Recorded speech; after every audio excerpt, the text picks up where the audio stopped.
IPO के बारे में। एक और मतलब आप सभी लोगों को पता ही होगा कि हाल ही में मतलब अगर मैं गलत नहीं तो सैटरडे के दिन ही तो एक आईपीओ के ऊपर मैंने वीडियो कवर यहाँ पे किया था। काफी शानदार वो आईपीओ हम लोग को देखने को यहाँ पे मिल रहा है। ठीक है, रिन्यूएबल एनर्जी की अगर हम लोग बात करें तो काफी जबरदस्त उस आईपीओ का रिस्पॉन्स देखने को पहले ही दिन के कुछ चंद घंटों में वो पूरा भरते हुए भी देखने को मिलेगा। इसकी हायर प्रोबेबिलिटी हम लोग को देखने को मिल रही है।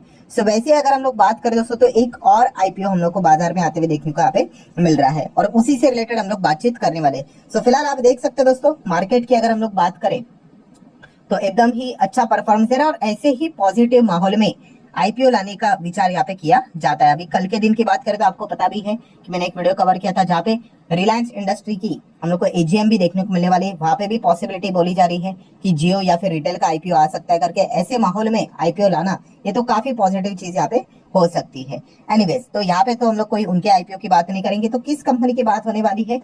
इको मोबिलिटी, ये वो कंपनी है दोस्तों, इसके आईपीओ की भी चर्चा काफी अच्छी तरीके से हम लोग को होती हुई देखने को यहाँ पे मिल सकती है। तो ये आईपीओ मतलब ये कंपनी का बिजनेस क्या है, ठीक है, इसके फाइनेंशियल्स क्या बोलते हैं, क्या कंपनी घाटे में है या फिर प्रॉफिट में, कंपनी काम क्या करती है, ठीक है, ये क्यूरियोसिटी हमेशा आप लोगों में होनी चाहिए।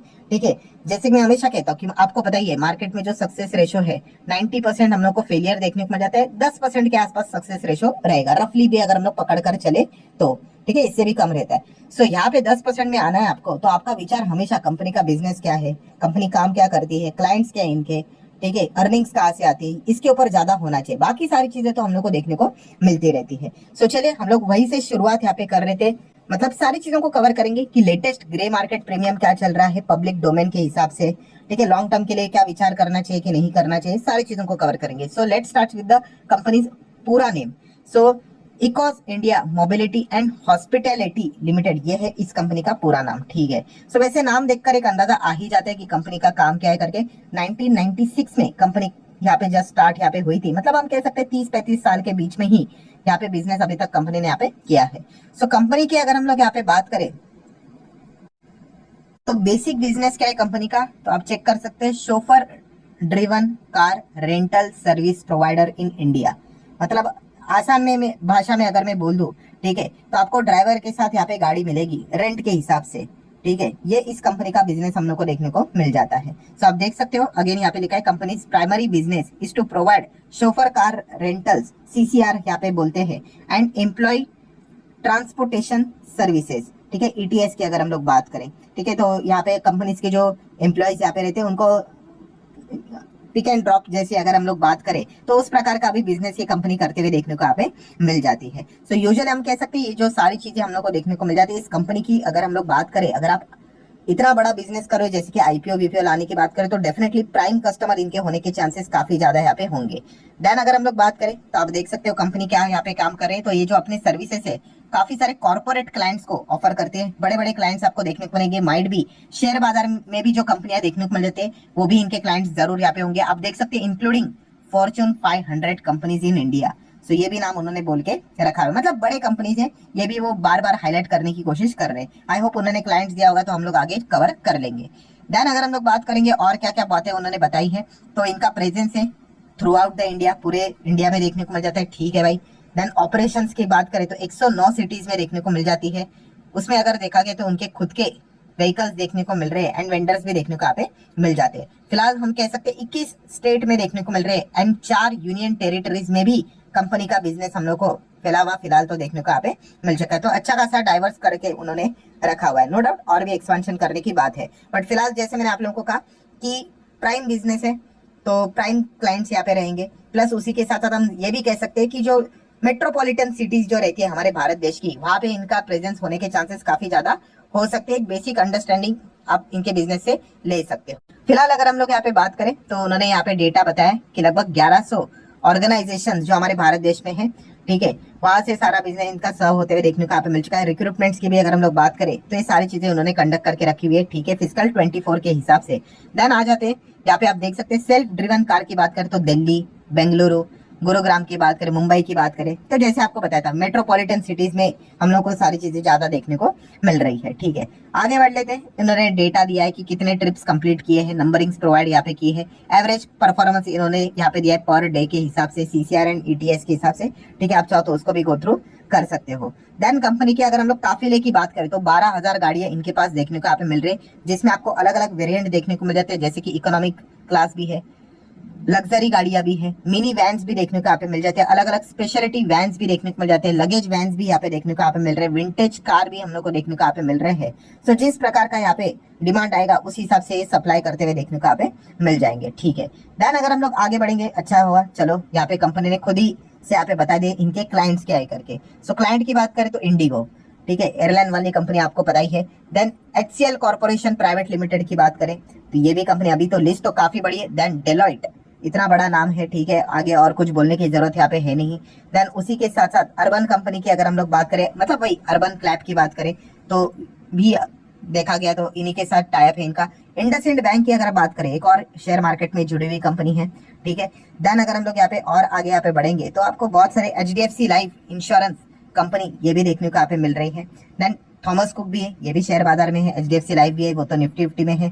सो हम कह सकते हैं काफी वेल हम लोग को रिनोन क्लाइंट्स इनके देखने को यहाँ पे मिल रहे हैं, जिनके साथ इनका हम लोग को टाइप देखने को यहाँ पे मिल चुका है। बट जैसे हमेशा मैंने आप लोगों को कहा है कि सिर्फ क्लाइंट देखकर यहाँ पे खुश नहीं होना होता है कि चलो बाय करो करके, ठीक है। ये one of the great advantage होता है, ठीक है। ये ओनली रीजन कभी भी यहाँ पे होना नहीं चाहिए, वरना आप काफी ज्यादा रिस्क यहाँ पे ले सकते हो। चलो लिस्ट देखा गया तो ये काफी लंबी है, आप चाहो तो इसको आगे भी पढ़ सकते हो। देन अगर हम लोग बात करें तो टोटल इनके टीम में मेंबर्स कितने, तो आप देख सकते हैं 671 एम्प्लॉइज हम लोग को देखने को यहाँ पे मिल रहे हैं, जो कि फिलहाल तो काम करते हुए देखने को मिल रहे हैं। तो ये बेसिक अंडरस्टैंडिंग से हम लोग को पता चल गया कि कंपनी का बिजनेस क्या है। तो अभी तक की बात यहाँ पे बिजनेस की हो गई, अभी कमाई कितनी है, फाइनेंशियल्स, तो ये इसको भी हम लोग देख लेते हैं। तो डेटा क्या है, तो मार्च का डेटा प्रोवाइड किया, चलो ठीक है, अच्छी बात है। सो कुल असेट देख सकते हैं 11 कितना है, 1100 तो नहीं कह सकते, 112 करोड़ के आसपास है, 229 ऑलमोस्ट 300 करोड़ के एसेट है। रेवेन्यू की बात करें 150 का बिजनेस किया है, ऑब्वियसली करोड़ की बात हो रही है, 425 568 करोड़ का रेवेन्यू जनरेट किया एंड सब कुछ एक्सपेंस कट करने के बाद पैट कितना है टैक्स देने के बाद 9.8, लगभग 10 करोड़, लगभग 43 करोड़ एंड लगभग 62 करोड़। मतलब हम कह सकते हैं अच्छा ग्रोथ जरूर देखने को मिला। जब कंपनी छोटी होती है तो ऑब्वियसली आप इमेंस ग्रोथ दिखा सकते हो, एक टाइम पे कंपनी बड़ी बन जाती है, फिर उसके बाद एक्सपोनेंशियल ग्रोथ दिखाना काफी टफ हो जाता है। तो इतना अच्छा प्रॉफिट है तो रिजर्व्स भी अच्छे होंगे, 70, 115, 165 आप यहाँ पे देख सकते हैं। क्यूमुलेटिव बेसिस के हिसाब से वो रिजर्व्स हम लोग को बढ़ते हुए देखने को मिल जाते हैं। कंपनी के ऊपर कर्जा भी है 3 करोड़, 32 करोड़, 21 करोड़, ये भी हम लोग देख रहे हैं। कर्जा होना कोई पाप नहीं होता भाई, प्रोवाइडेड आपने कर्जे का सही ढंग से इस्तेमाल करना चाहिए।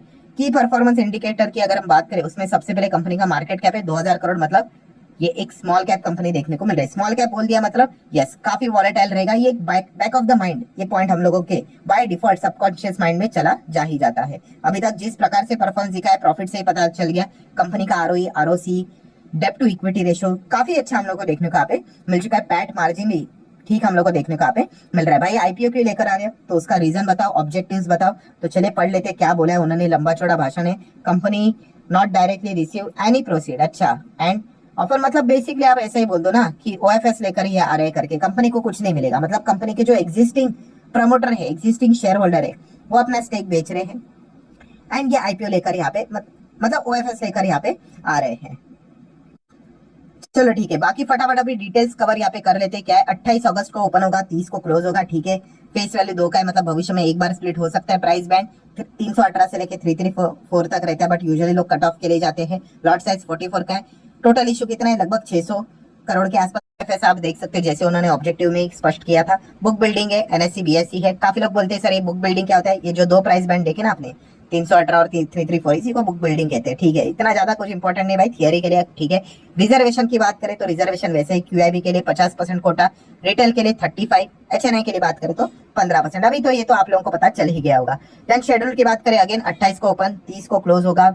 अलॉटमेंट यहाँ पे 2 तारीख को यहाँ पे मिल जाएगा, जिनको नहीं मिला भाई 3 तारीख को रिफंड, जिनको मिल गया 3 तारीख को अकाउंट में शेयर क्रेडिट हो जाएंगे। और 4 सितंबर को एक और कंपनी हमारे शेयर मार्केट में लिस्ट यहाँ पे होने यहाँ पे जा रही है। लॉट्स के साइज की बात करें, ये भी खेल अभी तक आपको पता चल ही गया होगा, 15,000 तक एक रिटेल का लॉट होता है।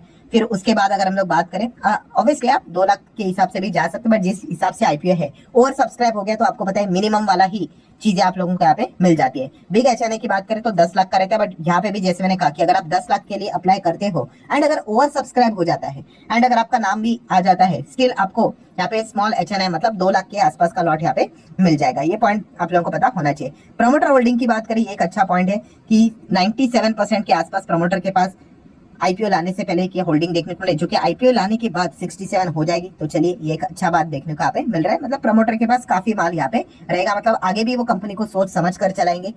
कल अगर कुछ 19-20 उन्होंने किया तो सबसे ज्यादा नुकसान इन्हीं को होगा, क्योंकि 68% के आसपास का स्टेक पोस्ट आईपीओ भी इन्हीं के पास देखने को मिलने वाला है, पोस्ट इश्यू भी आप यहाँ पे कह सकते हो। आ जाते हैं आखिरी पॉइंट के ऊपर कि ग्रे मार्केट प्रीमियम क्या चल रहा है। बट डिस्क्लेमर क्लियर कट देना चाहूंगा भाई कि यहाँ पे कोई रिकमेंडेशन नहीं कि खरीदो बेचो करके, वो आपकी मर्जी यहाँ पे रहती है, ठीक है। बेच तो कैसे सकते करके, अप्लाई करना है कि नहीं करके।